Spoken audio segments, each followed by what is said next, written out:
नमस्कार दोस्तों, मैं आज आपके लिए एक नई कहानी लेके आया हूँ। श्रीमंत छत्रपति शिवाजी की कहानी। मेरे द्वारा बताई गई कहानी अगर आपको अच्छी लगे तो चैनल को लाइक करें, शेयर करें और सब्सक्राइब करें। धन्यवाद।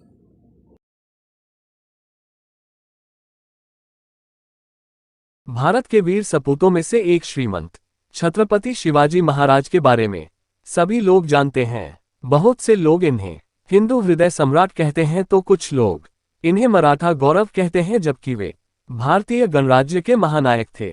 छत्रपति शिवाजी महाराज का जन्म 19 फरवरी सन 1630 में मराठा परिवार में हुआ। कुछ लोग 1627 में उनका जन्म बताते हैं। उनका पूरा नाम शिवाजी भोसले था। शिवाजी पिता शाहजी और माता जीजाबाई के पुत्र थे। उनका जन्म स्थान पुणे के पास स्थित शिवनेरी का दुर्ग है। राष्ट्र को विदेशी और आगताई राज्य सत्ता से स्वाधीन करा सारे भारत में एक सार्वभौम स्वतंत्र शासन स्थापित करने का एक प्रयत्न स्वतंत्रता के अनन्य पुजारी वीर प्रवर शिवाजी महाराज ने भी किया था। इसी प्रकार उन्हें एक अग्रगण्य वीर एवं अमर स्वतंत्रता सेनानी स्वीकार किया जाता है। महाराणा प्रताप की तरह वीर शिवाजी राष्ट्रीयता के जीवंत प्रतीक एवं परिचायक थे। आओ जानते हैं श्रीमंत छत्रपति वीर शिवाजी के बारे में। मुस्लिम विरोधी नहीं थे शिवाजी। शिवाजी पर मुस्लिम विरोधी होने का दोषारोपण किया जाता रहा है, पर ये सत्य इसलिए नहीं कि उनकी सेना में तो अनेक मुस्लिम नायक एवं सेनानी थे ही अनेक मुस्लिम सरदार और सूबेदारों जैसे लोग भी थे। वास्तव में शिवाजी का सारा संघर्ष उस कट्टरता और उद्दंडता के विरुद्ध था जिसे औरंगजेब जैसे शासकों और उसकी छत्रछाया में पलने वाले लोगों ने अपना रखा था। 1674 की ग्रीष्म ऋतु में शिवाजी ने धूम धाम से सिंहासन पर बैठकर स्वतंत्र प्रभु सत्ता की नींव रखी। दबी कुचली हिंदू जनता को उन्होंने भयमुक्त किया। हालांकि ईसाई और मुस्लिम शासक बल प्रयोग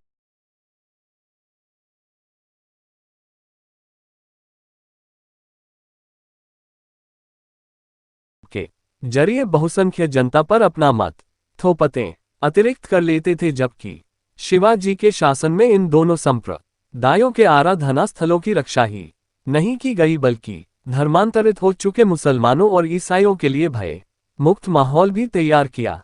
शिवाजी ने अपने 8 मंत्रियों की परिषद के जरिए उन्होंने 6 वर्ष तक शासन किया। उनकी प्रशासनिक सेवा में कई मुसलमान भी शामिल थे। धार्मिक संस्कारों का निर्माण उनका बचपन उनकी माता जीजाऊ के मार्ग दर्शन में बीता। माता जीजाबाई धार्मिक स्वभाव वाली होते हुए भी गुण स्वभाव और व्यवहार में वीरना नारी थी।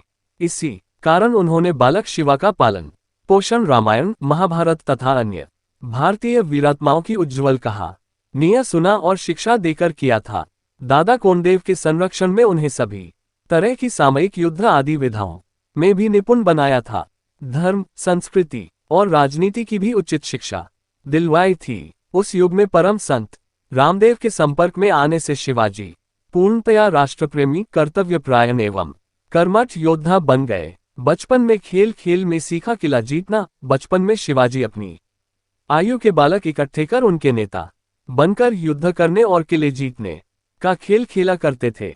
युवावस्था में आते ही उनका खेल वास्तविक कर्म शत्रु बनकर शत्रुओं पर आक्रमण कर उनके किले आदि भी जीतने लगे।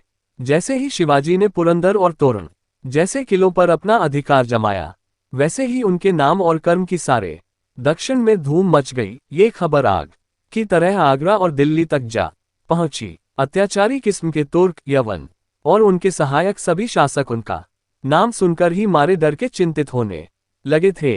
पत्नी और पुत्र छत्रपति शिवाजी महाराज का विवाह सन 14 मई 1640 में सईबाई निम्बालकर के साथ लाल महल पुणे में हुआ था। उनके पुत्र का नाम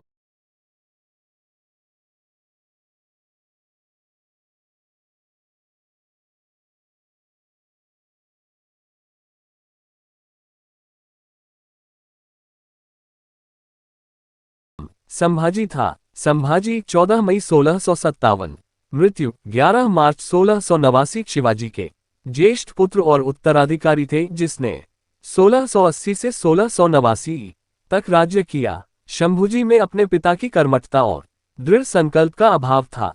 संभाजी की पत्नी का नाम येसुबाई था। उनके पुत्र और उत्तराधिकारी राजाराम थे।